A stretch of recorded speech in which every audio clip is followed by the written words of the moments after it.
Kita sekolah sampai belasan tahun, kuliah S1 4 tahun, bahkan mungkin sampai ke jenjang yang lebih tinggi lagi. Tapi pernahkah kita benar-benar belajar cara mengatur uang dengan bijak? Kita mungkin hebat dalam menghafal rumus atau sejarah, tapi saat uang masuk ke saku baru sebentar saja sudah habis tidak bersisa. Kita tahu cara mencari uang tapi sering bingung bagaimana membuatnya bertahan dan jadi manfaat. Kadang kita mencari rahasia sukses dari buku-buku luar negeri yang mahal, padahal panduannya sudah ada di dalam Al-Quran sejak ribuan tahun lalu. Ini bukan cuma teori, tapi ada alasan yang masuk akal untuk kehidupan kita sehari-hari. Sayangnya, ilmu ini jarang sekali diceritakan secara lengkap. Padahal kalau kita memahaminya, kita bisa hidup lebih tenang dan punya harta yang penuh berkah. Mari saya ceritakan rahasianya. Kita mulai dari hal yang paling dasar. Seringkali kita mengira rezeki itu hanyalah uang, padahal dalam Al-Quran, rezeki itu maknanya luas sekali. Rezeki bukan cuma soal isi dompet kita, tapi bisa berupa waktu luang, kesehatan tubuh, teman yang baik, ide yang bagus hingga ketenangan hati. Bayangkan ada orang yang bekerja sangat keras tapi hatinya tidak pernah tenang. Lalu bandingkan dengan orang yang uangnya cukup saja, tapi hidupnya damai dan keluarganya rukun. Secara angka mungkin kalah, tapi secara rezeki dia jauh lebih kaya.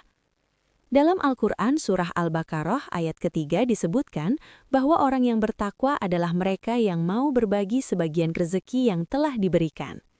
Jadi rezeki adalah semua pemberian yang bisa kita manfaatkan, bukan cuma benda mati. Kalau kita menganggap rezeki cuma uang, kita akan mudah stres atau iri. Tapi kalau kita sadar rezeki itu luas, kita akan lebih banyak bersyukur dan jiwa kita jadi lebih stabil.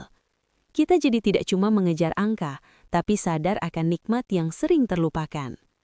Sekarang bagaimana cara mengelola harta itu? Di dalam Al-Quran ada aturan yang sangat masuk akal bagi kita. Pertama, jangan boros dan jangan suka pamer.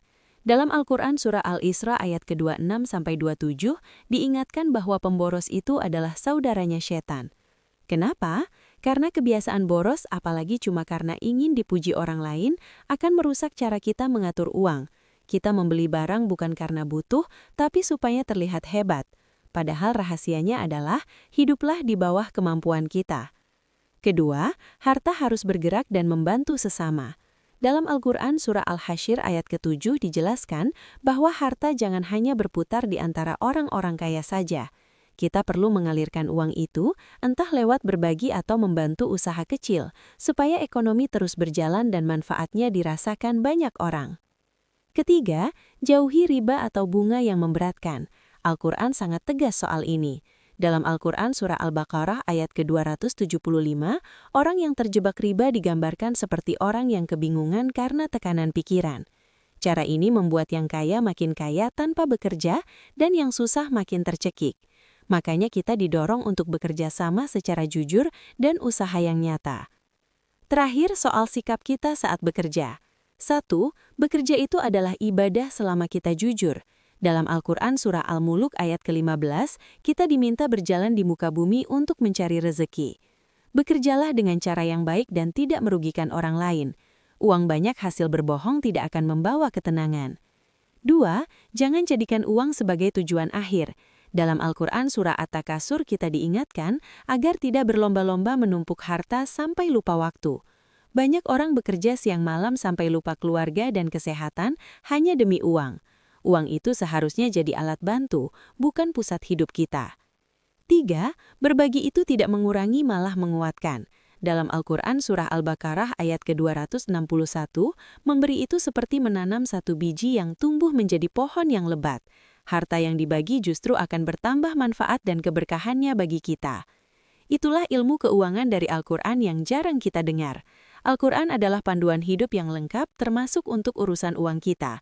Semua prinsipnya masuk akal dan bisa menenangkan jiwa.